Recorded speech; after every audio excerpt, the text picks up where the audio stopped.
Ladies and gentlemen, welcome aboard the Wright Flyer. I'm Randy Wright, and I'll be your captain on this solo flight special edition of our state-of-the-art radio program.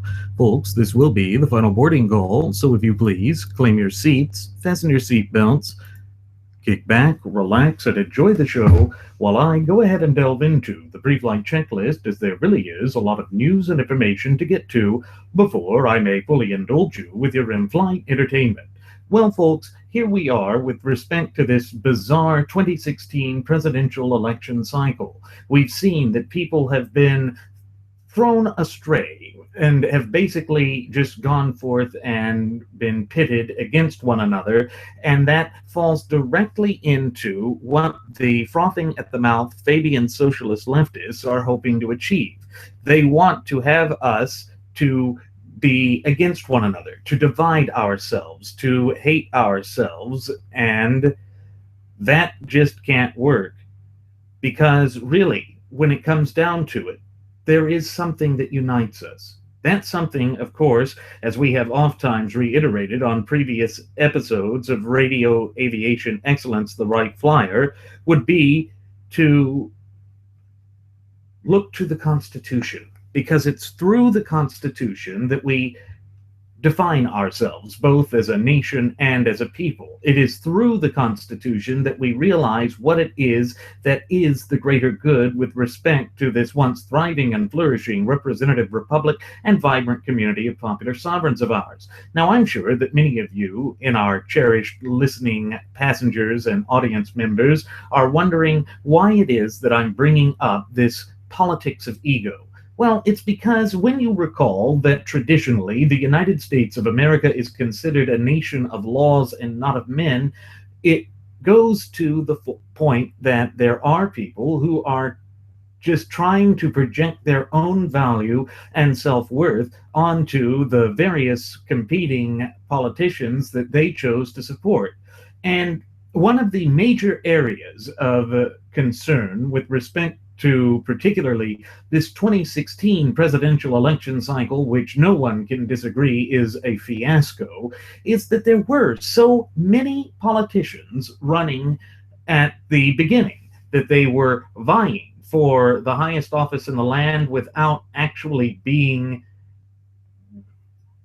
in tune with what the American people wanted, and that this was part of their design to drastically and fundamentally change the direction of the United States. But it was more than just that. Some of them were looking for this false sense of celebrity that has seemingly taken over the arena of American politics. And that's another lesson that we can take away from this fiasco known as the 2016 presidential election cycle. It's that we are allowing celebrity to somehow seemingly make someone appear to be more intelligent than they actually are. We give more credence to those who would do anything within their power to try and get a leg up. Take, for instance, former Arkansas Governor Mike Huckleberry, who has been a commentator with the Quaff News Channel ever since his first failed presidential running back in 2008. And it has not gotten any better since then. In fact, I wonder if his entire purpose of even being involved with the 2016 presidential election cycle was to be the role of subterfuge, to try and block the one true dyed-in-the-wool constitutional compositionist who was in the running.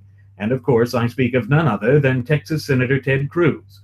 Instead, we see that so many of the detente wing of the gutless opposition party, or GOP, or as it's known in the common vernacular as the so-called establishment wing of the Republican Party, have gone forth to try and to proclaim that The mafioso quafioso is the lesser of two evils. You see, that's where we always seem to get hung up, folks. It's that we always buy into this erroneous notion of the so-called lesser of two evils. But unless and until we begin to finally find a way out of that, to bring ourselves back to reality, we are going to continue to see these sorts of disastrous scenarios unfurl before our very eyes in election cycle after successive election cycle. You see, deep down, it is our duty, obligation, but above all, responsibility to ensure that our electoral process is not turned into some sort of joke, that it's not made to be a mere shell of its former self. But we've run into a little bit of those problems throughout the election cycle, because in election cycle after successive election cycle, we've bought into this notion that somehow it just doesn't matter, or that our voices don't count, or that somehow these people will just be the last avant-garde of a bad group, and then in the next election cycle we can be better. It kind of reminds me of that old 5-star binder commercials back in the 1990s, in which it said, next year things are going to be better, and it always puts things off. You may even talk to girls next year. You see, it's this idea of trying to place hope into a future cycle, yet you keep repetitively doing the same thing over and over again. Well, folks, that is the clinical definition of insanity. There really is no way around that. It does boil out to be that sort of repetitive scheme that really is not in the best interest of the true ultimate wielders of popular sovereignty in this once thriving and flourishing representative republic of ours, we the people. Now, another aspect or reason as to why I am speaking to the politics of ego is because of an exchange that I had with Susan Wright over there at Red State. This was occurring on Facebook yesterday, and she has since blocked me. Again, the reason that she went forth and did this was she was trying to squarely blame Texas Senator Ted Cruz for the bizarre ascendancy of the New York billionaire businessman, real estate tycoon, and all-around vulgarian Donald J. Trump, who also happens to go by the two alter egos of either John Barron or John Miller on any given day. Of course, the problem with this approach is that it does not fundamentally represent who we are, and it is once again trying to alleviate responsibility from those who should truly be held accountable. If there is one thing that we have oftentimes reiterated on previous episodes of Radio Aviation Excellence, the Wright Flyer, it's that the scheme of modern American politics and the modern American system of polity is that we're trying to get away from this whole notion of holding people accountable and responsible for their words, deeds, and actions. Well, we can't really do that, because when you go back to the foundational basis of these United States of America, you must be left with one inexorable conclusion. And that inexorable conclusion is this, that at the very heart of our nation is this idea of self-responsibility and self-accountability working in tandem to provide us with self-determination. When you start to whittle away from that, and when you start to distance or divorce yourself from that, that is when you begin to encounter these sorts of problems that are unspeakably bad. They're unspeakably bad because they try and take away the impetus behind what it was that propelled us to such lofty heights in our relatively brief yet illustrious history in this nation.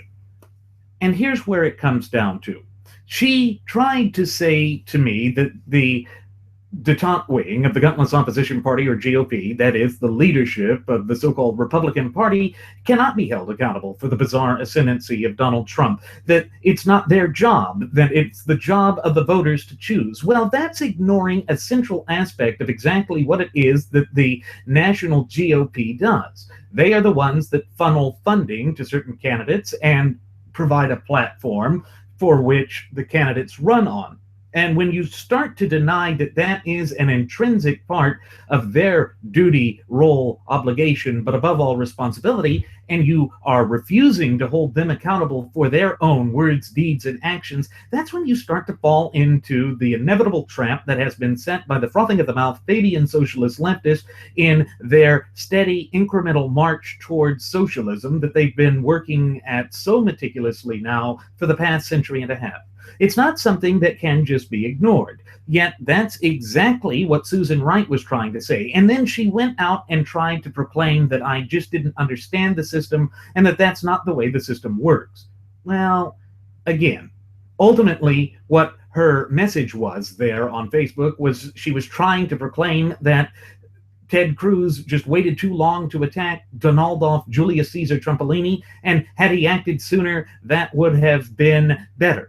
Of course, folks, this is nothing short of sour grapes. And the fact that she went out and blocked me for disagreeing with her goes to show that there is this problem that is infecting the entire arena of American politics. This is not just something that you see from the Lion Branch Trumpidian Tabernacle, where they get their marching orders from the mafioso quafioso himself. No, instead, this ties directly into a bigger problem. The bigger problem that it ties into is the idea that these people can go out and say that a candidate has all of the power, all of the say. And in a way, I think it was wishful thinking on her part, because she had originally been a dyed-in-the-wool former Texas Governor Rick Perry supporter. In fact, she had written an article a while back there at Red State in which she was saying that Rick Perry may try and primary out Texas Senator Ted Cruz in the 2018 election. However, Rick Perry went out and said, no, that's not what he was going to do, because all of his political expertise and experience has been with the executive branch, in that he was the chief executive for the state of Texas, and that he really doesn't want to run for the Senate, that he would rather go on a reality television program known as Dancing with the Stars. You see, folks, here's the thing. We have people that are wanting to embrace celebrity as opposed to people who are truly qualified to wield the reins of political power in this once thriving and flourishing representative republic and vibrant community of popular sovereigns of ours. That is the perfect recipe for a disaster. It is a storm that cannot be ignored, yet people like Susan Wright just want to believe that they can turn to some messianic figure. She's trying to attribute messianic qualities to Rick Perry. And although it's unfortunate that she blocked me, in a way I'm glad she did, because it's that sort of dangerous thinking on her part that can inexorably lead us down to the path to fascism. That's something that we can ill afford to adopt in these United States of America. The reason that I can say that with such utmost confidence and conviction that I do as I sit here speaking into this microphone, conveying this message unto you, is because I've looked at the history of it. You see, whenever a nation goes through an abysmally bad period, such as the United States of America has, particularly with respect to these disastrous 2 terms of the Barack Hussein Obama regime, it's very easy to believe that law and order and the fundamental tenets of justice have fallen by the wayside, and therefore the people begin to naturally, holistically seek a strong man to solve the problems that face the nation, instead of realizing that by the very design of this representative Republican form of government of ours, that it is ultimately we the people who are charged with the task of standing up for and protecting and safeguarding our fundamental and inalienable rights, which happen to be endowed to us by our Creator, the God of nature himself. When you start to get away from that, when you start to ignore that that is a central pillar of who we are, both as a nation and as a people, it again ties into that intrinsic nature that they're trying to force upon us. It again plays into the hands of the frothing at the mouth Fabian socialist leftists who desire nothing more than to adhere to the tried and true, albeit threadbare, tactics and strategies of divide and conquer. Ultimately, again, it serves for the politics of divisiveness. And certainly, under these 2 disastrous terms of Barack Hussein Obama, we have experienced identity politics and the politics of division at a far greater rate than we have experienced in living memory. In fact, the true ultimate wielders of popular sovereignty of this once thriving and flourishing representative republic of ours have never been this divided, except for one prior point in our relatively brief yet illustrious history on God's green earth, and that was in the year 1860. And yes, folks, that was exactly the year before the start of the war between the states, or the American Civil War. If we are not careful, we will continue to push ourselves further and further apart, and in so doing, we begin to fall apart. The societal fabric of our nation begins to unravel before our very eyes, and again, that's just something we can ill afford. But with respect to the politics of ego, we have stated time and time again, almost to the point of ad nauseum, that if you begin to project your own self-value and self-worth onto your candidate, as opposed to looking at the one true litmus test that counts, the only litmus test that counts, which is none other than our shared United States Constitution, that's when you begin to make excuses. Excuses that simply don't make sense. Excuses of like trying to say that the bizarre ascension of the New York billionaire, businessman, real estate tycoon, and all-around Bulgarian Donald J. Trump is squarely the fault of Ted Cruz. That's just, it's bovine excrement. It really makes no sense. And it's going out on an intellectually disingenuous limb, and it's very sad to see that someone like Susan Wright would go out on that path, because it shows that she is so embroiled with it that she is failing to see the bigger picture, that she's not understanding the way that the intrinsic American system of polity works. And when you fall into that dangerous trap, it is something that will just never go away. It's something that will never relinquish itself, and that too is unfortunate, because again, when it comes down to obligations and responsibilities, that falls on our part as the true ultimate wielders of popular sovereignty in this country. And the problem is she's disregarding the fact that Rick Perry didn't connect with the people. Rick Perry was still having to overcome the hurdles of his gaffes during the 2012 election cycle. And that was one of the things I said. Could he remember the two steps in the two-step for Texas, or Texas two-step dance, when he's on Dancing with the Stars? Because if you recall back in 2012, it was his inability to recall the 3 federal agencies that he wished to disband, because he'd lost his memory. Now, of course, we've heard the excuses that have come forth since then, that he was just had he had just had back surgery, and therefore the medication and the painkillers that he was on had detrimentally impacted and affected his memory. But again, if that were the case, surely his people could have gone out and had notes for him to have reminders. It's not like these things are totally and wholly unexpected. And again, you see that when someone like Susan Wright over there at Red State just goes out on a limb to try and become an apologist for Rick Perry, who has performed abysmally not once but twice in vying for the highest office in the land, that's a problem. But it's more than just a mere problem.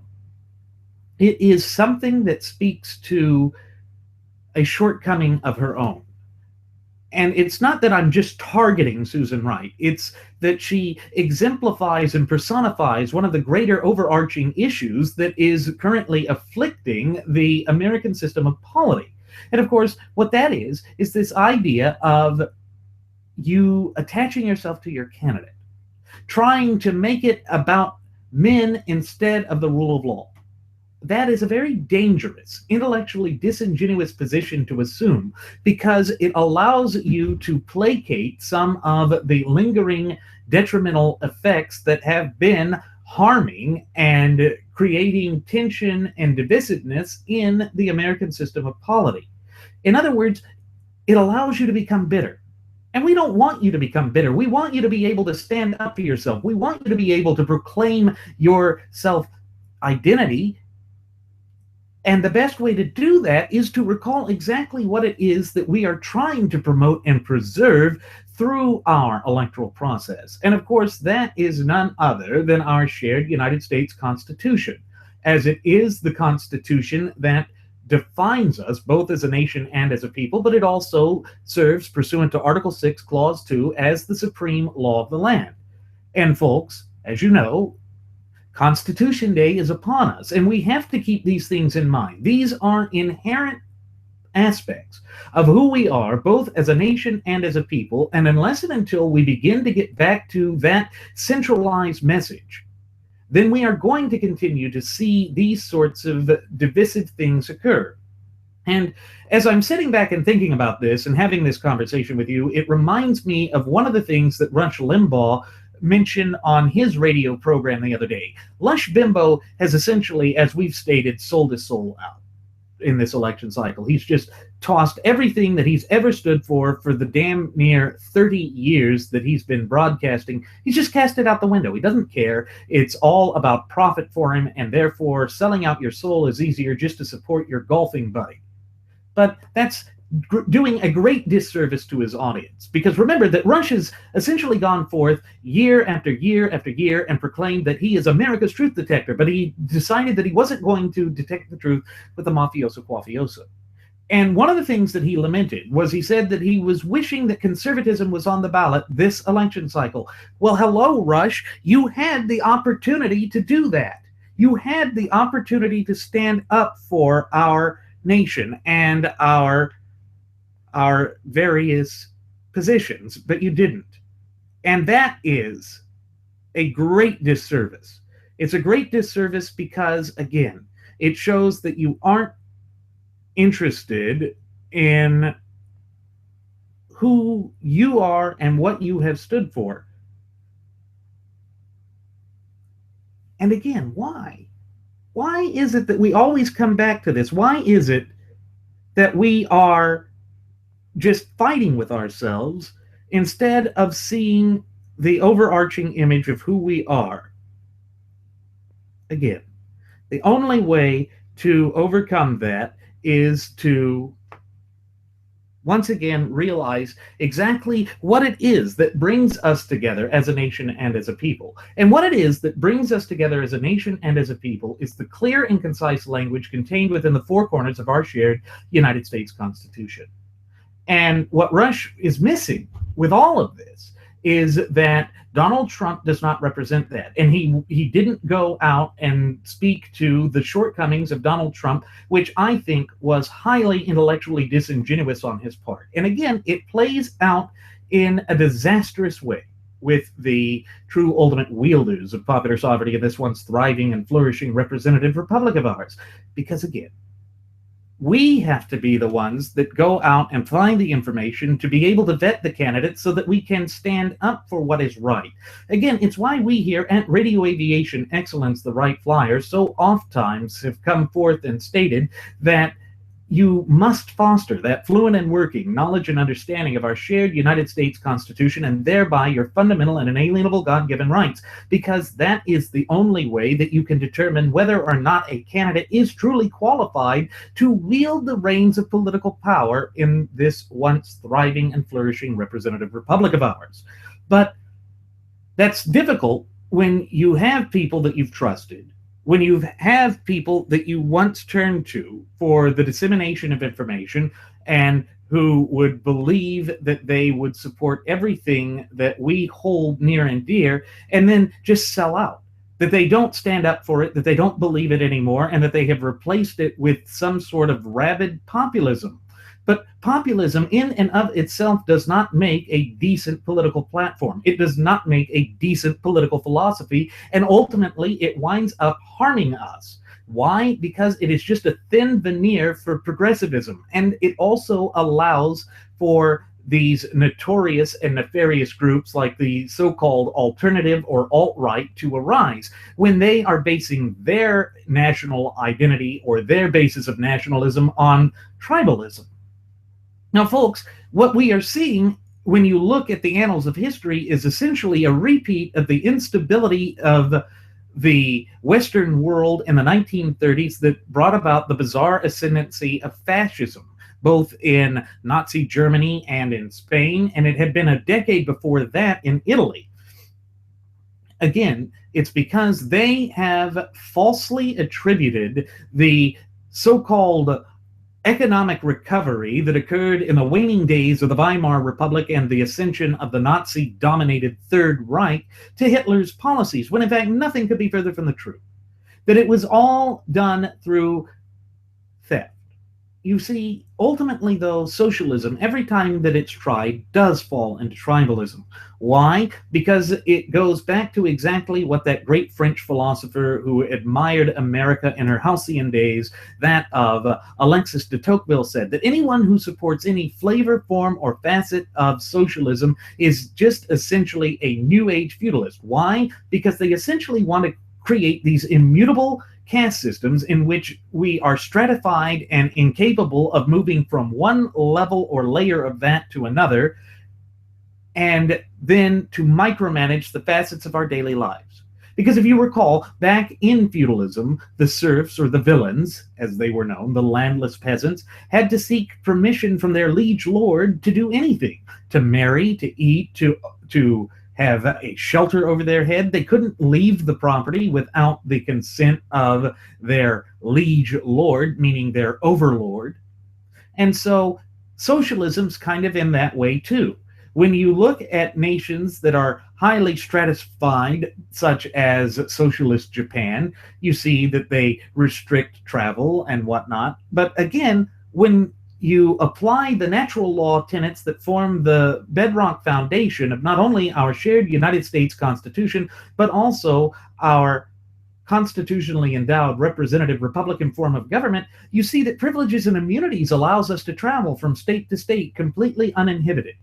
Well, again, if we go down the twisted lines of thinking of identity politics and the politics of ego, it allows the frothing at the mouth Fabian socialist leftists to create any sort of nonsensical ideological fold in which they can then claim, well, no, for the health and safety of our Mother Earth, we can't allow you to have free travel. It's going to cause global flattening. Penguins will explode. The deflation of the globe must be avoided at any and all costs.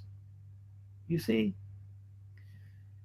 It must be based on those immutable principles of the natural law if we are ever to place this nation back onto the path to prosperity. It cannot be based on these erroneous notions of somehow going forth and embracing these penultimate concerns. But that's exactly what socialism and all of these other forms of isms do, because deep down they are not rooted in something that's timeless. Recall that the natural law tenets that form the basis of our nation are by their very nature timeless. It means they're just as applicable today as they were at the inception of our nation some 235 plus years ago, as God willing they will be some 235 plus years from today.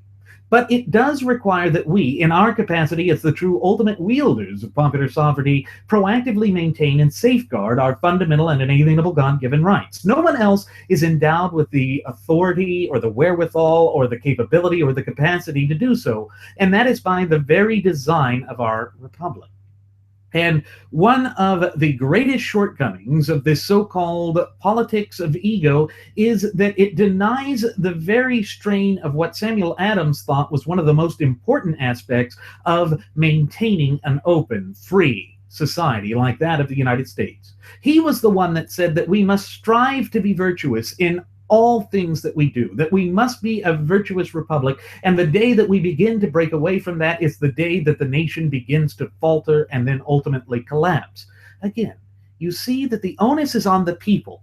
Now, that is erroneously where Susan Wright was trying to place the blame on the ascension of Donald Trump. But at the same time, she was saying that it wouldn't have occurred if Ted Cruz had hit him faster and harder. But folks, Ted Cruz didn't respond to Donald Trump until Donald Trump decided to go out and do those David Pecker-fueled, just horrific ad hominem attacks against his family and against his father and against himself, personal attacks, these things that are truly an anathema to our system of polity.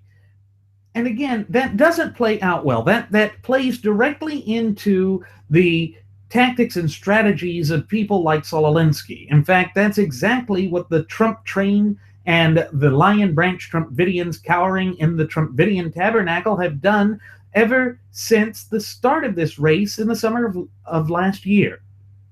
They have gone forth and embraced the tactics and strategies of Saul Alinsky. Recall that Saul Alinsky was that deviant Fabian socialist who constructed the Fabian Socialist Bible of rules for radicals. And one of the central pillars or tenets of what he was teaching or conveying within rules for radicals was that you have to freeze a target, capture it, polarize it, and essentially have people just ignore anything and everything with it. And we've seen that they've done this. Look at the way that they attack the John Birch Society. Look at the way that they go after Senator Joseph McCarthy. They even labeled that era as the McCarthy era. But were we wrong to fear and suspect communists? Were we wrong when, in fact, there had been members within FDR's administration during the dark and twisted days of World War II that had sold the atomic secrets to Joseph Stalin, the strongman communist dictator of the Soviet Union? That came from within. That was supposed to be one of the most top secret programs, the Manhattan Program or the Manhattan Plan. That was supposed to be the most top secret thing. But you had Oppenheimer just rubbing elbows with those communists who were devoted to spreading worldwide communism, to essentially and diametrically oppose everything that we hold near and dear in this once thriving and flourishing representative republic and vibrant community of popular sovereigns of ours. Again, the history of this is being ignored, due thanks in no small part to the infiltration of our institutions of higher learning from coast to coast and border to border by the frothing at the mouth Fabian socialist leftists and the historical revisionists.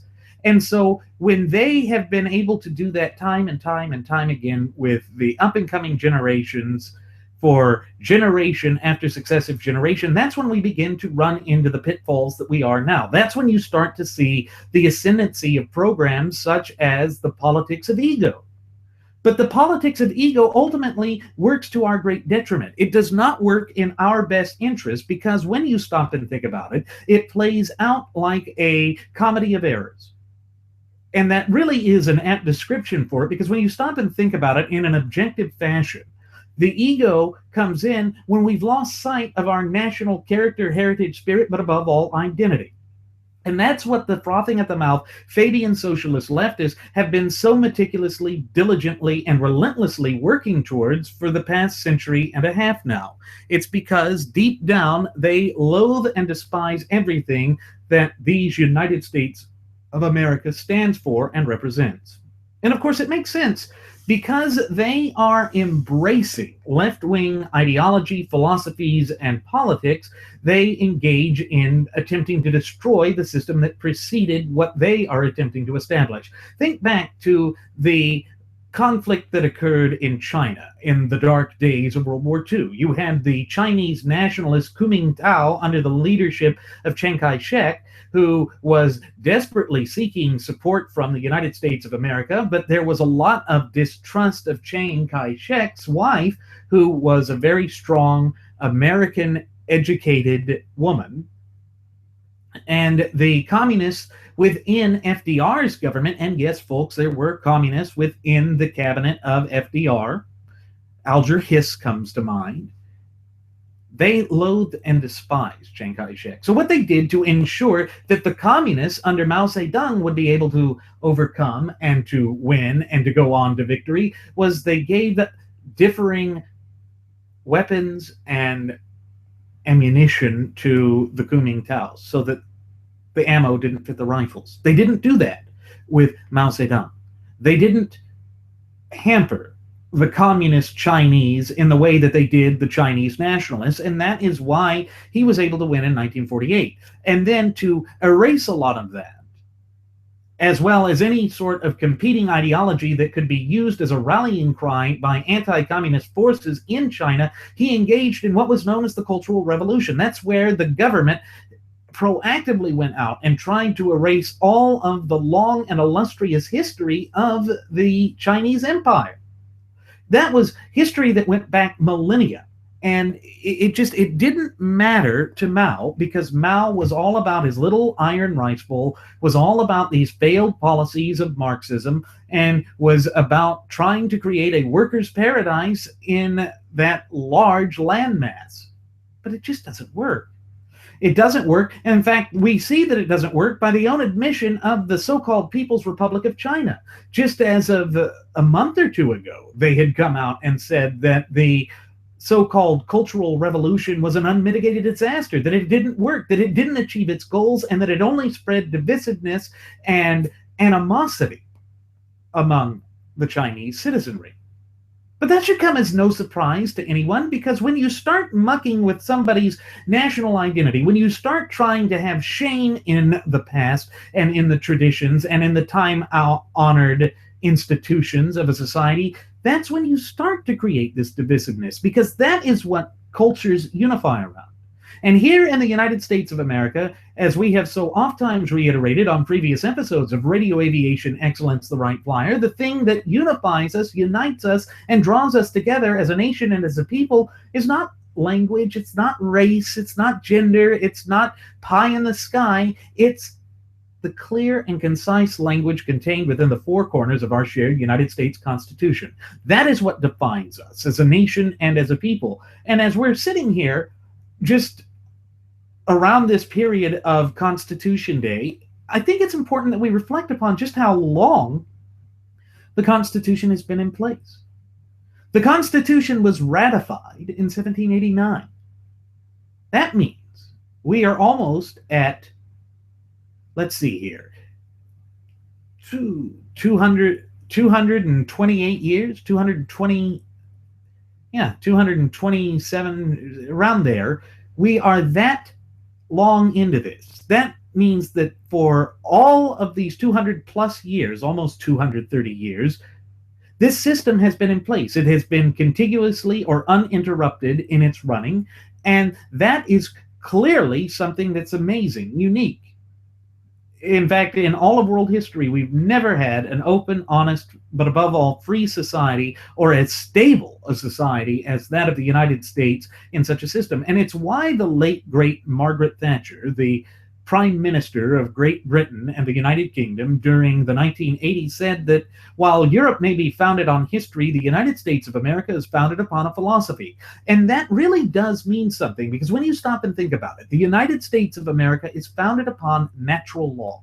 That's this whole notion that there is a set of rules, a set of greater principles that are far greater than we ourselves individually and even than the nation itself, that are capable of being universally understood through the application of human logic and reasoning.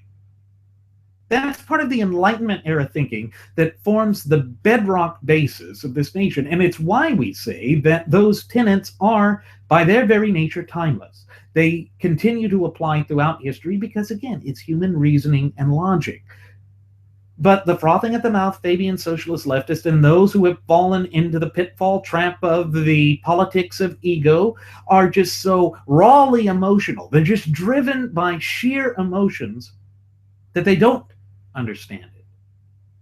Why? Because they have intentionally, purposefully blinded themselves to the light of truth. Again, it goes down to this deeper yearning to try and find something of greater value when in fact they're missing the big picture as to what is of great value in this once thriving and flourishing representative republic and vibrant community of popular sovereigns of ours. It goes back to the Constitution. Folks, that's why we say it is the key. It is what will unlock the chains and shackles of governmental tyranny, oppression, despotism, and oligarchy. Because again, they are the ones that are trying to create an oligarchy. They are the ones that are pushing for this untenable, unsustainable, unacceptable, and ugly system of government.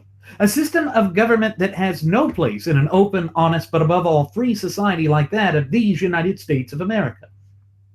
But when you look at Susan Wright trying to say that I don't understand what's going on with the system of polity, that I should be censored because I speak out against her point of view, why?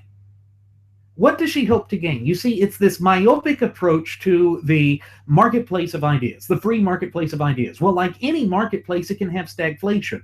You have stagflation, meaning you don't lose knowledge per se, but you don't gain knowledge if you refuse to open your eyes and ears and hearts to those who have a difference of opinion. Recall that the United States system of government and our very system of polity is based off of something known as the Great Compromise. Our founding fathers did not intrinsically, holistically agree on anything and everything. In fact, they fought bitterly. Recall that while the Constitution itself was ratified in 1789, it wasn't until December of 1791 that the Bill of Rights, or the first 10 amendments to our shared United States Constitution, had been ratified. It was a big fight. You had two major political factions, that of the Federalist and the Anti-Federalist, fighting over whether we even needed a Bill of Rights. Because as far as the Federalists were concerned, you didn't need a Bill of Rights because the Constitution's clear and concise language was enough, was safeguard enough, was protection enough, and that the people would always be so vigilant that there would never be the need to have our rights codified. Well, I think that the Anti-Federalists had the better understanding with respect to human nature. It is the natural state of entropy that goes in, that the government is intrinsically opposed or diametrically opposed to the people because it is a parasitic thing. It must basically leech off of the body politique in order to survive, in order to go forth with its agenda, come hell or high water. And therefore, it will do anything to grow. And so that is diametrically opposed to what George Mason came to understand when he was called upon to help draft the Declaration of Rights for the state of Virginia that became the ultimate foundational basis of the Bill of Rights of first 10 amendments to our shared United States Constitution. It's that we, the people, are endowed by our Creator with certain fundamental and inalienable rights, and that those rights are given to us by God, meaning that unless you have a true trial by jury, having 12 of our peers there to rule as to whether we have actually infringed upon the fundamental and inalienable God-given rights of a fellow individual popular sovereign, then the government cannot legitimately or rightfully encroach upon, belittle, or take away those rights. And another prime example of that is in the Fifth Amendment, its prohibition against unlawful takings, what's known as eminent domain. They're supposed to pay fair market value for land that's to be used for a public use. But with the Kello decision some years back, and certainly with the positions that the current GOP nominee, Donaldoff Julius Caesar Trumpolini, holds with respect to eminent domain, they wanted to be able to expand that, to be used for private purposes if they thought that it would bring about a greater taxable base to the government. Folks, that is the path to tyranny. That is a denial of our fundamental and inalienable God-given right to property. And that is one of our fundamental and inalienable God-given rights. Think back to those immortal words, those beautiful and poetic words that Thomas Jefferson first penned down in our Declaration of Independence. We hold these truths to be self-evident, that all men are created equal, there's the refute of the alt-right, and that they are endowed by their Creator with certain fundamental and unalienable rights, and that among these are life, liberty, and the pursuit of happiness. Well, what exactly is the pursuit of happiness? That sounds like such an abstract notion as we look back through the sands of time some 240 years later. Well, what that means is it goes back to John Locke. It was John Locke that created the social contract theory upon which a social contract governs the people and is based on these immutable principles of natural law. That's where our Constitution comes from. He said it was life, liberty, and property. So those two things intrinsically and inherently, by their very nature, work together. And it explains exactly what it is that forms the foundational basis of the United States of America. And it's when we embrace those aspects, those natural law tenets, that we thrive and flourish both as a nation and as a people. But for generation after successive generation, our leadership, the ones that Susan Wright says we can't even hold accountable, are the ones that have been steadily moving away in incremental fashion, further distancing and divorcing themselves from those natural law tenets, that we begin to see this sort of dilapidation, degradation, destruction, decay, and anarchy begin to take root in this once thriving and flourishing representative republic and vibrant community of popular sovereigns of ours. And it's a very dangerous place to be, because when you stop and think about it in an objective fashion, it allows tyranny to come in. And it reminds me of another thing that Thomas Jefferson said. It's that when the government fears the people, that's when you have liberty. But when they don't, that's when you have tyranny. And you see, they are trying to make us docile. They're trying to make us a truly unwavering force of dependence. Instead of being independent, what we were always originally intended to be, they're trying to make us holistically, totally dependent on government, which is diametrically opposed to everything that is an intrinsic part of who we are, both as a nation and as a people. And so, again, I think that that shows the intellectually disingenuous nature of the frothing of the mouth Fabian socialist leftists, who for the past century and a half have been just relentlessly working towards the utter annihilation of the United States, both as a nation and as a people, have accomplished. They have essentially gone out and blotted out this entire notion that we have of what it is to be an American citizen. There has been this meticulous, relentless effort to redefine the United States as a nation, and in so doing, we have lost sight of who we are. That's why the up-and-coming generation has turned to Vermont Senator Nordface Boynme Sanders to try and save the nation. They think that free crap is the way to really get the nation back onto the path to prosperity, that prosperity shouldn't be based on equal opportunity, but should rather be based on equal outcome. But again, that goes against the natural law tenet. Do we not believe in our philosophy anymore? Well, the frothing of the mouth Fabian socialist leftists don't, and there is no denial by the part of the alt-right that they don't adhere to it, or that they don't find any intrinsic or inherent value in those philosophical underpinnings of these United States of America. And so that plays out in a way that those of us who are true constitutional compositionists, that we go by the original composition or construction of the Constitution, just cannot support. And that's why we don't like Donald Trump. It's not that we loved Rick Perry or that we loved Ted Cruz to such a degree that we would just adhere to him no matter what he said, like the Lion Branch Trumpidians who cower in the Trumpidian tabernacle do. No, it's much deeper than that. It goes to a much more intrinsic level than that. And what I'm speaking to here is this idea that it's the Constitution. You know, there was that famous saying back in the 92 election, it's the economy, stupid. Well, for those who are struggling to comprehend why we cannot support the mafioso quafioso, or why we don't even think that what they're trying to lay at the feet of Ted Cruz is even valuable or meaningful, it's because it's the Constitution, stupid. We support the Constitution. It's the Constitution that unifies us and defines us as a nation and as a people. It's the Constitution that provides us with our system of justice. It's the Constitution that is a native and inherent part of who we are. And recall that in the preamble to our shared United States Constitution, it said that we were doing this to create a more perfect union, to promote the general welfare, to establish justice, and to secure the blessings of liberty for our posterity. Those are the elements of what we are supposed to do. That is what our role, duty, but above all, obligation is in our capacity as the true ultimate wielders of popular sovereignty. And unless and until we begin to get back to that, that's when we're going to continue to see these problems unfurl as they have been, uninhibited.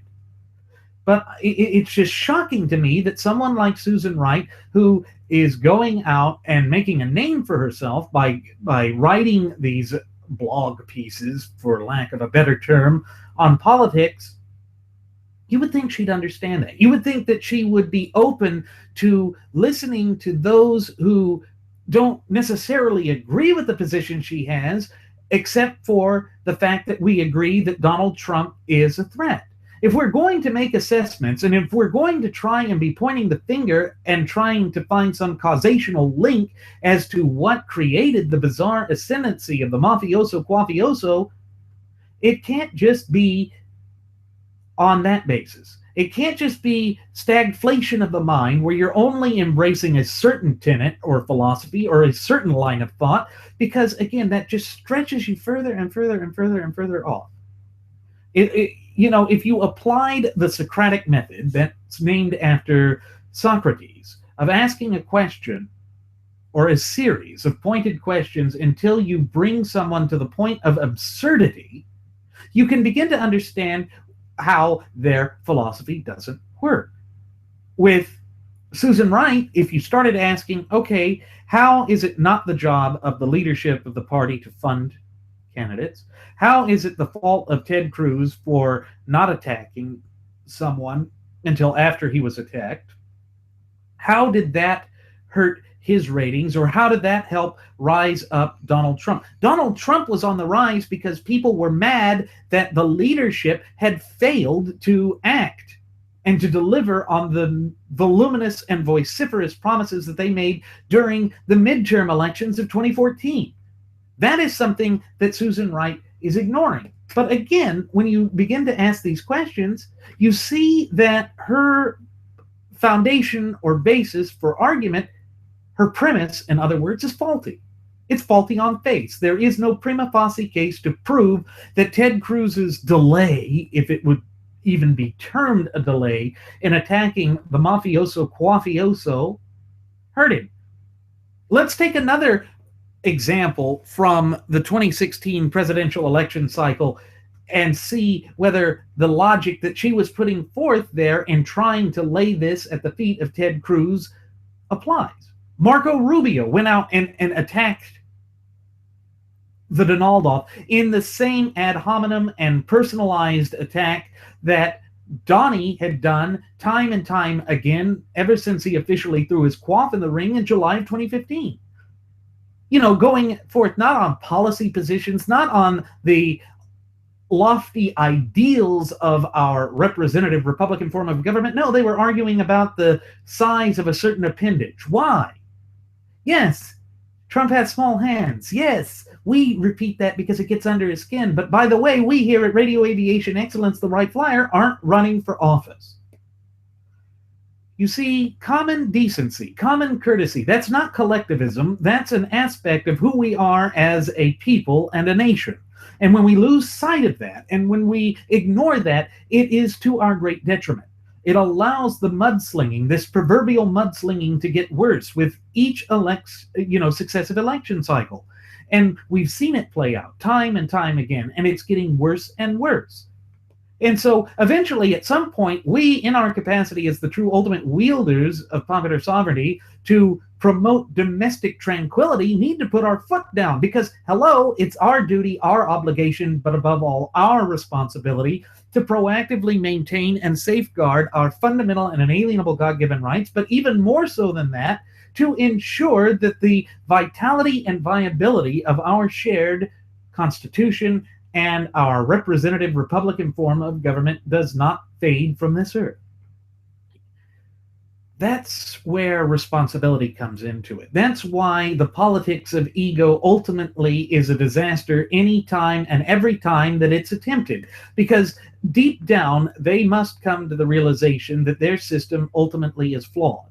But the problem is people like Susan Wright are just so bitter because they think that their candidate was the perfect candidate, and they've fallen into the trap of identity politics and trying to project their own self-worth and value onto their candidate, that they lose sight of the overarching picture. She says that I'm the one that doesn't understand what's going on in the American system of polity, and that I'm the one that doesn't have a working knowledge and understanding of the inner workings of America's political system.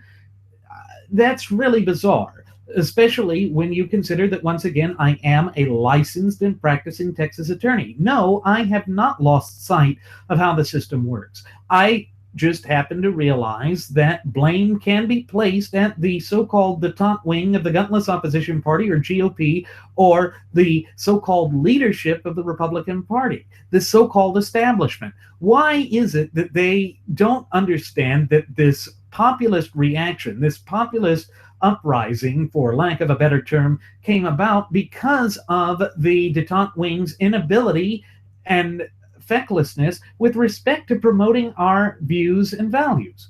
You see, it comes down to this idea that they have so divorced themselves from the true, decent, hardworking, red-blooded American citizens who happen to be the true ultimate wielders of popular sovereignty in this once thriving and flourishing representative republic of ours, that they don't realize what it is that makes us function. You see, you have to realize that one of those natural law tenets, that immutable aspect of who we are as a nation and as a people, is this notion of consent of the governed. When you break away from that, and when you stop listening to the base of your political foundation, establishment, and system, that's when you begin to have these sorts of intrinsic identity crises, or crises rather. You have them because you have betrayed who it is that you serve. When you stop and ask yourself one of these questions, lingering, nagging questions that comes up time and again throughout our system of polity, of who is it that the government serves? Or who serves whom? Is it the American people serve the government? Or is it that the government is supposed to serve the people? It's that the government's supposed to serve the people, but that has not been the case for generation after successive generation now. And it is beginning to show the fissions and fractures of division and divisiveness over and over again. It's playing out in some diabolical scheme that just is not in the best interest of the true ultimate wielders of popular sovereignty, we the people. So, we have to ask ourselves these soul-searching, prodding questions if we ever hope to believe that we can get this nation back onto the path of prosperity. That is our duty, obligation, but above all, responsibility. But again, when you go and allow your ego to balloon up or to swell to such a point that you lose sight of this overarching natural law tenets and legal aspect of who we are, both as a nation and as a people, that's when you begin to have this sort of degradation, this sort of disrepair, this sort of disillusionment. And I think that that is one of the major lessons that we can take away from this fiasco that is the 2016 presidential election cycle, that we have allowed a certain vociferous group to come forth with a broad brush and attempt to stereotypically redefine fundamentally and irreparably the conservative movement. Because Donald J. Trump is by no stretch of the imagination a conservative. He doesn't embrace conservatism. Recall that on one of our recent programs, we discussed his federally mandated 6 weeks maternity leave. Again, federally mandated. The alt-right would support that because they'd say, well, as long as it's limited to a particular race, or in their case, the white race, then that's okay. That's how we go about it. But no. What happened to self-accountability and self-responsibility and those two fundamental pillars of our republic working in tandem to create self-determination? Why is it that the American people have been led so far astray from the foundational image that our founding fathers dreamed of at the inception of this nation some 235 plus years ago, that we've lost sight of who we are both as a nation and as a people? that we no longer value those things. In fact, that we go out and attempt to vilify those who steadfastly support that. And it's as we have stated time and again on previous episodes of Radio Aviation Excellence, the Wright Flyer. If Texas Senator Ted Cruz had abandoned the fundamental natural law tenets contained in the clear and concise language within the four corners of our shared United States Constitution, we would have been one of the first to go out and say, hey, Teddy, what are you doing? Why are you abandoning your principles? Why are you turning away from that unifies us and defines us both as a nation and as a people? You see, it's that sort of thing that you can't escape. It's that sort of thing that forms the bounds of national identity. And again, it's why I have to laugh when the rank and file of the graduates of Pavlov School of Journalism for the salivating mainstream media try and come forth and proclaim that Donald J. Trump is pushing for some sort of nationalism. How can he be pushing for nationalism when he has no understanding of who we are as a nation and as a people, when he finds no inherent or intrinsic value in the one thing that truly defines us as a nation and a people? He doesn't understand the Constitution. He's never read it from cover to cover. To him, it's just something that's an impediment. All of his proposals require greater government, require greater governmental spending, but he doesn't explain how it's going to be achieved. That was one of the things that New Jersey Governor Krispy Kreme Chris Christie Hamburger said about him. He said that Trump says all of these things, but he never is asked the question of how. How do you plan to accomplish that? How do you plan to achieve that? And now that Christie has decided to become one of the chief monks in the Trumpidian tabernacle of the Lion Branch Trumpidians, he doesn't ask that question either. But it needs to be asked. It is an important question that must be asked because, again, he, being Donaldolph Julius Caesar Trumpolini, is vying for the highest office in the land. And one of the major catastrophes that we are facing in this once thriving and flourishing representative republic and vibrant community of popular sovereigns of ours is that this highest office in the land has divorced itself so far away from the fundamental tenets and the powers that are expressly enumerated unto it within the four corners of our shared United States Constitution that you need someone with restraint. And that is certainly not a characteristic that I would attribute to Donald Trump. That's not an attribute that he embraces. There is no such thing as constraint within him. It certainly doesn't run within his family. When Granddaddy Drumpf, Freddie Drumpf, were a bunch of pimps, for lack of a better term, that shows that they weren't restrained, that they were just out for themselves, that it was all about self-aggrandizement for them. But that is not how you run the nation. And of course, it brings up one of those other points that I have reiterated time and again on previous episodes of Radio Aviation Excellence, the Wright Flyer, that the United States of America cannot be run as a business. Why? Because our fundamental and inalienable rights are non-negotiable. And at the heart of business and business dealings, there is negotiation. And you see, that's one of the things that Trump has tried to come out and to exploit as some reason as to why we should support him, as to why he is somehow qualified to be the chief executive officer of the United States. And it's that he said that he's such a greatly businessman. I got smally hands and I'm a greatly businessman and I built a tower and I'm going to build a wall and I'm going to make Mexico pay for the wall. Just ask Ivanka as I go in there have free maternity leave and health care for all of these illegals. Give me an ever-loving break. It doesn't tie into the positions that he's held for the vast majority of his 70 years spent on God's green earth. He has been a frothing-at-the-mouth Fabian socialist leftist for the vast majority of his life. He has been the enabler of some of the greatest offenders of the Fabians for decade upon successive decade. And now we're just supposed to suspect that he's had some meaningful change of heart overnight, when in fact nothing could be further from the truth. It's time that we face reality. And that's the thing. When the politics of ego gets there, because certainly what attracts a lot of the Lion Branch Trumpidians to the mafioso quafioso himself is this aspect of they find something appealing about authoritarianism, and they even go so far as to say that authoritarianism is a good way to conduct business. But I don't see that. I don't buy into that. Because again, my loyalty is to the Constitution, just as I am sure that the vast majority of you, our cherished listening passengers and audience members, loyalty is to the Constitution. And when you stop and think about it in an objective fashion, that's exactly what we are called to do as American citizens. And so again, we're sitting here at this period of time that is Constitution Day, and it must cause us to sit back and reflect upon what it is that is truly great about America.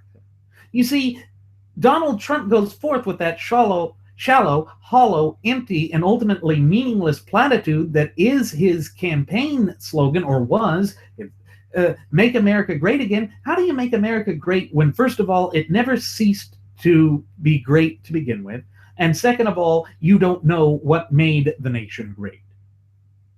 You see, they can't answer that question because deep down they fully realize that their machinations and that their ideology has no place with it.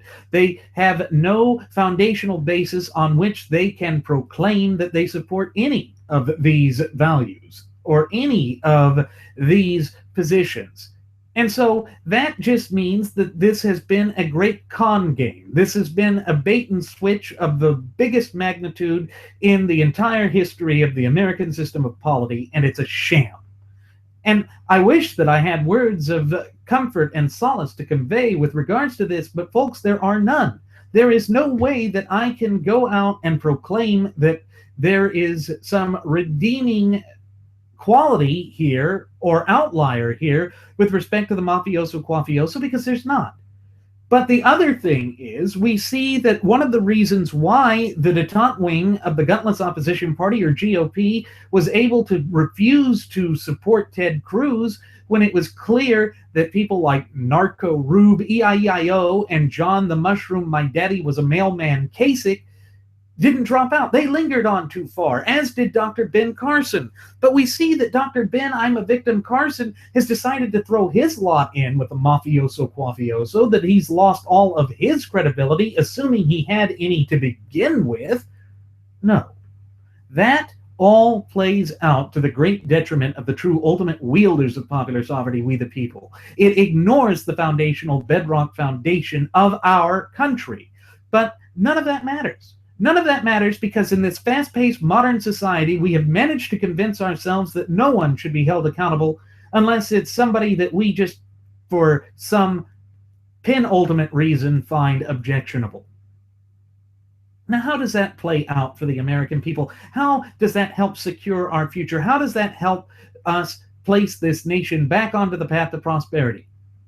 Well, if you're going to be honest with yourself, if you're going to divorce yourselves from your emotions and look about this in an objective fashion under the totality of the circumstances, you'll see that it does not help us. The only way that we can help ourselves is to admit that, look, it's not candidates, it's not political parties, it's not political affiliations that matter, it's the Constitution. Remember that one of the things that Ted Cruz said shortly before he gave up his bid for the White House is that we need to sit there and say, it's our country, damn it. Well, damn it, it is our country. And we're not just going to hand it over to these charlatans and these hucksters that are not looking out for our best interests, because, again, it's not that there's going to be some individual who's involved with government that will ultimately be a messiah for the American people. Now, I'm sure that someone who is embroiled in the politics of ego, like Susan Wright, would sit there and say that she only recognizes one Messiah, that of Jesus Christ, and she always goes off on those religious tangents and rants, but no. She is looking for a messianic figure. She is looking for someone to take the onus of burden and duty and obligation, but above all responsibility, off of her shoulders so that they can think for her and make those ultimate decisions for her. That's what it comes down to.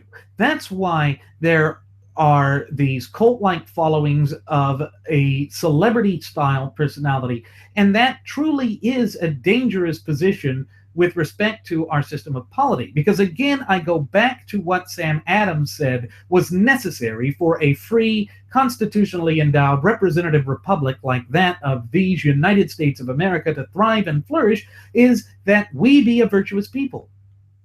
Well, not thinking for yourself is not a virtue. That's a vice. It's sloth. It's being lazy. It's being intellectually disingenuous. And by the way, folks, that is a way of selling yourself short. Well, you shouldn't be selling yourself short. You should be promoting yourselves. You should be seeking to foster that fluent and working knowledge and understanding of our shared United States Constitution, and thereby your fundamental and inalienable God-given rights. That's what it takes to maintain liberty. And, you know, one of the adages is that liberty is fickle, that it requires constant attention, that it is high maintenance.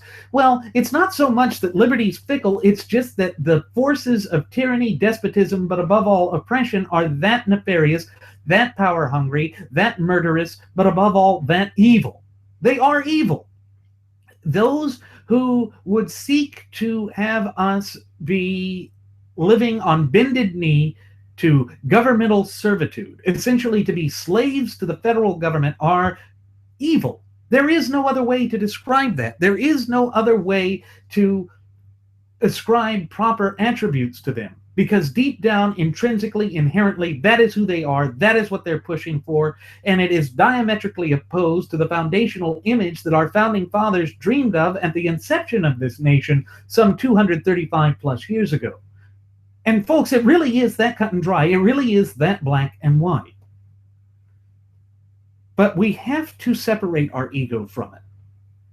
How do we separate our ego from it? Well, ask yourselves, do you want a system in which the government, when accusing you of a crime, carries the burden of proof beyond a reasonable doubt, meaning that they have to prove every element of a case that they use to accuse you?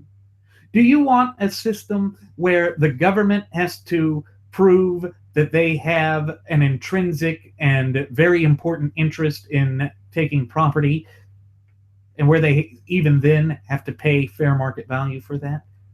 Or do you want a system that is certain races within society get preferential treatment? That we go forth with this twisted ideology of affirmative action to make up for systemic racism, which is a made-up, laughable term? And do you want a system in which your rights as an individual are ignored? Or do you want to continue to embrace who we have been for 2+ centuries? Well, the way that you do that, the way that you embrace that, the way that you ensure that continues unimpeded and unfettered, is to embrace the fundamental tenets contained within the clear and concise language of our shared United States Constitution. That's what it boils down to.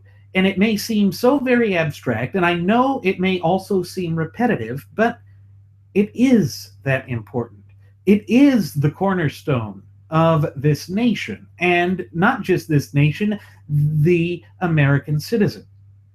Because recall, again, in the opening lines to the preamble of the United States Constitution, we the people, in order to form a more perfect union, to, promote the domestic tranquility, to support the general welfare, to again establish justice, and to secure the blessings of liberty for our posterity, do ordain and establish this Constitution for the United States of America. In other words, folks, that Constitution, this government, everything that we hold near and dear in this once thriving and flourishing representative republic and vibrant community of popular sovereigns of ours belongs to us. But when we allow our ego to get in the way, we forget that we have a duty, obligation, but above all, responsibility to proactively maintain and safeguard the vitality and viability of that very constitutionally endowed, federalist, representative, Republican form of government. It cannot be a Rick Perry or a Ted Cruz or a Donaldov Julius Caesar Trumpolini or Vishnu or Valhalla's great Thor, god of thunder, that saves this nation. No, it has to be we the people, by the very inherent and intrinsic design that our founding fathers came up with 235 plus years ago. That is the self-evident truth that we have lost sight of. That is what we have allowed ourselves to become disillusioned with as these frothing at the mouth Fabian socialist leftists continue on their diabolical, intrinsic, and incessant method of poisoning the societal framework of these United States of America. Again, it's not something that can just so easily be ignored. It's not something that we can just close our eyes to, because it is one of those deeper meanings, one of those deeper things that we have to confront if we are ever to successfully place this nation back onto the path to prosperity. And so for people like Rush Limbaugh, who sit there and say rather disingenuously that he wished that conservatism was on the ballot this election cycle, Rush, it was. It was. And it is the alt-right and the frothing at the mouth Fabian socialist leftists who are just giddy, jumping up and down with joy, proclaiming that conservatism was on the ballot and was soundly defeated. But it is not defeated as a movement. It is not defeated as an ideology. But one of the things that we're going to have to realize is that we will have to come together, standing shoulder to shoulder in solidarity and unity, to send this unrelenting, resounding message to those naysayers, to those agent provocateurs of tyranny, despotism, but above all, oppression. Because they are not the ones who get to define us as a nation and as a people. That definition has already been taken care of by the clear and concise language and verbiage contained within the four corners of our shared United States Constitution. You see, it is that intrinsic nature of it. It is that bedrock foundation of it that really explains who we are both as a nation and as a people, and explains how we should approach our system of polity. The institution of the American electoral system is that of a representative republic. We elect those to go forth and represent us. But you see that also they go forth and try and attack the Electoral College, saying that that's an unfair system. It may be unfair in the way that it's applied today, but if you went back to the way that the Constitution applied it, it is the most fair system, because again, it prevents a tyranny of the majority as well as a tyranny of the minority. It falls into our duties, obligations, and responsibilities to proactively maintain that. And you see, if you allow a tyranny of the majority to exist, then you are allowing the nation to slowly tear itself asunder. And of course, that's exactly what these frothing at the mouth Fabian socialist leftists, and indeed the alt-right, are seeking to achieve as well. Because again, deep down in their heart of hearts, in the penumbras of their souls, they loathe and despise anything and everything that the United States stands for, but in particular, our fundamental and inalienable God-given rights. You see, they don't like this idea that the natural law tenets apply, and that they are, by their own nature, timeless, so that they are just as applicable today as they were at the inception of this nation, as God willing they will be from centuries from this point forward.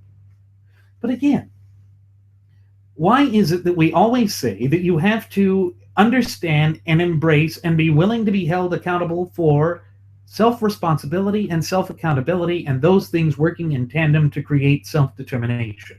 It's because that's how you achieve freedom. That's how you place this nation back onto the path to prosperity. It can't be any of these penultimate concerns. It can't be by just turning to our ego, allowing our ego to drive us into a position of just raw emotionalism, thereby leaving us highly susceptible to the dark and twisted machinations of somebody like Donaldov Julius Caesar Trumpolini. And Susan Wright was wrong to try and say that Ted Cruz had mishandled that. Ted Cruz made mistakes. Of course he did. He's human. We're all human.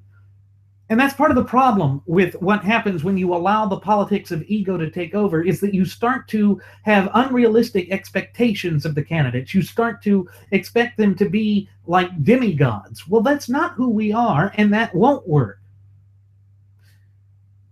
Yes, mistakes were made. But I do not believe that that was one of them. I do not believe that that was one of the major problems that came forth during the early primary process of this fiasco that is the 2016 presidential election cycle. His failings and shortcomings were more along the lines of the financing of it and not dealing with the message problems that occurred early on with Rick Tyler, and allowing Dr. Ben, I'm a Victim Carson to go out and make a media fiasco of that thing. And of course, it's also partly the fault of the rank and file members of the graduates of Pavlov School of Journalism for the salivating mainstream media for once again going down the line of their propagandistic, frothing at the mouth, Fabian socialist agenda, which again is diametrically opposed to all that we hold near and dear in this once thriving and flourishing representative republic and vibrant community of popular sovereigns of ours. But it's also partially our own fault. Our own fault in that we allowed a fraud, a huckster, a charlatan to come out and play this game of two-card Monte with respect to our entire electoral process. And the way that that played out is in such a direction that we no longer realize what it is that made us a great nation, that makes us a great nation. Because again, as we have so oft times reiterated on previous episodes of Radio Aviation Excellence, the Wright Flyer, the United States of America has never once ceased to be great. But people like Donald Trump and people like Susan Wright and Lush Bimbo and Sean Wannity and Michael Wiener Savage and Laura Inkampf and Edmund Kozak the Cucksucker, they are charlatans deep down. Now, I don't think it's necessarily fair to lump Susan Wright in with them. I think she's just misguided. But with those who ought to know better, those who had the opportunity and have had their platform for decade after successive decade, they should have known to stand up to the mafioso quafioso. When Rush Limbaugh tries to go out there and proclaim that he was just living by this notion that he doesn't endorse people and that has traditionally been the way that he's conducted and done things for 30 or almost 30 years, I'm sorry, you still have to bring up the negatives. And it reminds me of how he said that he never once took Donald J. Trump seriously with respect to his so-called immigration reform stance, except that the Limbaugh letter that he sent out back in July sure seemed to take it seriously. It's that he's now trying to have his cake and eat it too. He's now lamenting that conservatism isn't on the ballot when he had more than ample opportunity to stand up for and to advocate for conservatism. But instead, he chose cronyism.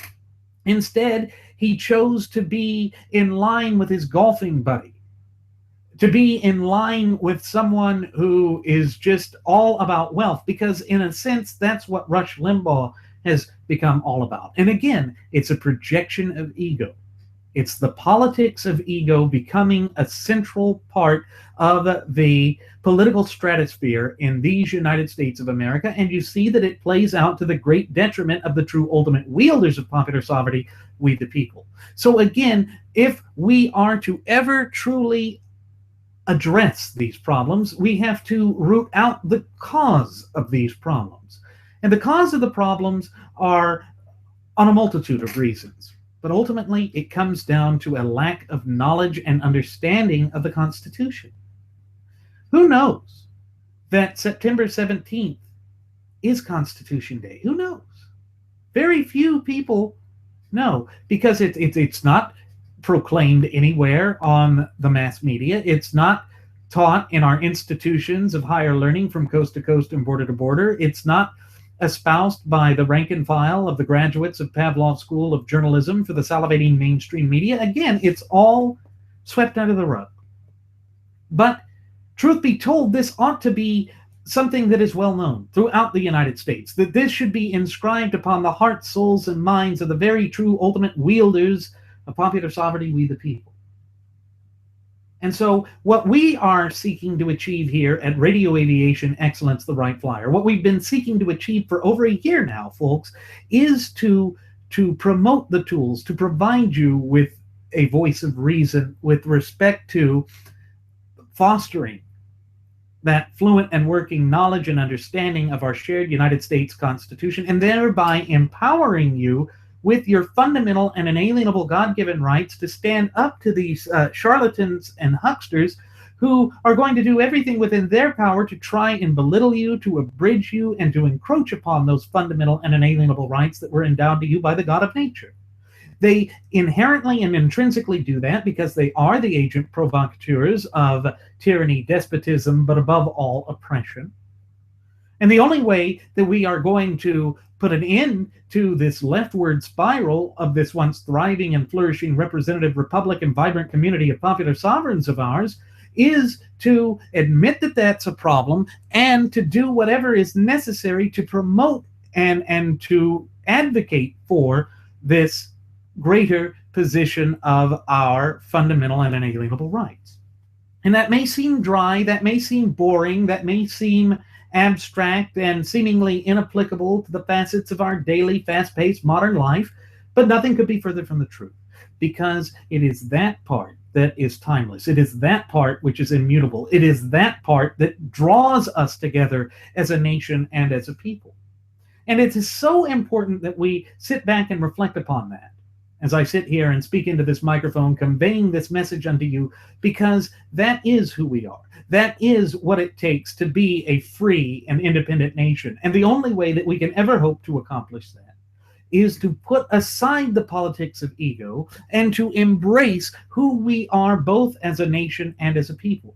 Now, I know that that's far easier said than done, but we must do it because nobody else is endowed with the ability to do that. No one else has the capability of doing that. That is what our founding fathers expected us to do, going back to the very inception of this nation some 235 plus years ago.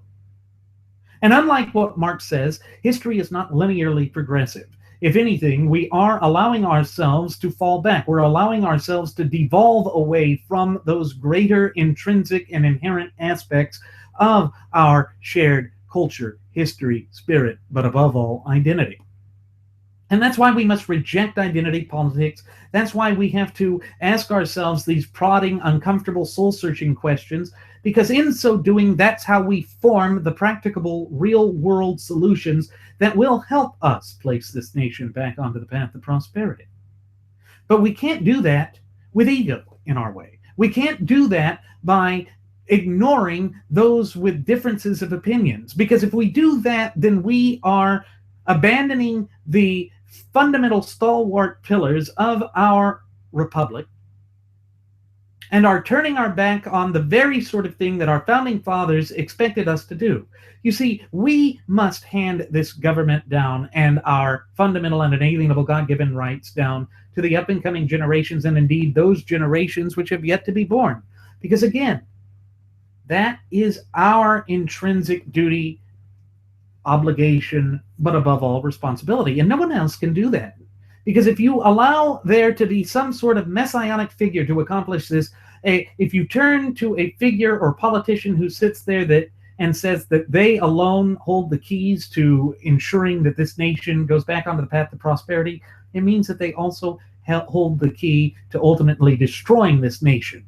That's why our founding fathers never wanted power to be consolidated or concentrated in the hands of a singular entity or branch of government. It's because power, true ultimate power, resides in the hands of we the people. It is we the people who delegated a certain amount of power and authority to the federal government. And that means that the social contract that is our United States Constitution, that happens to be the greatest social contract or compact ever devised by the hands of men, yet divinely inspired by providence above, is the contract that guides that. And when the government breaches that, or when you have politicians or candidates who are vying for higher office or elected office who don't abide by that, then they are in breach of that contract. And recall also that one of the things contained within the clear and concise language of the First Amendment is that the people are allowed to petition their government for a redress of grievances. You see, that is so amazing. It speaks to the infinite wisdom and foresight that our founding fathers had at the inception of this once thriving and flourishing representative republic of ours some 235 years ago. We must be the ones that maintain that. We must be the ones that are willing to take the necessary steps to ensure that our nation does not break away from that, to ensure that our nation continues to exhibit and embody all of those foundational natural law tenets that make us who we are.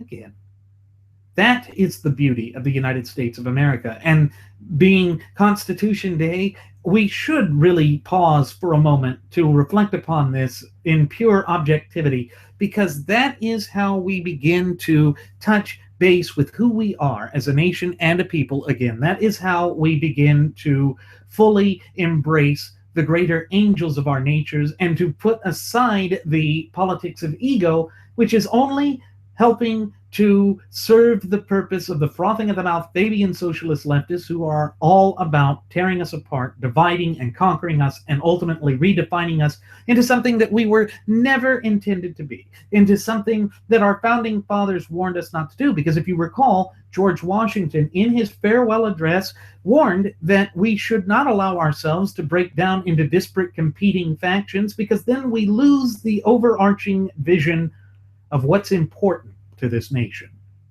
And that is what's contained in the letter and the spirit of our shared United States Constitution.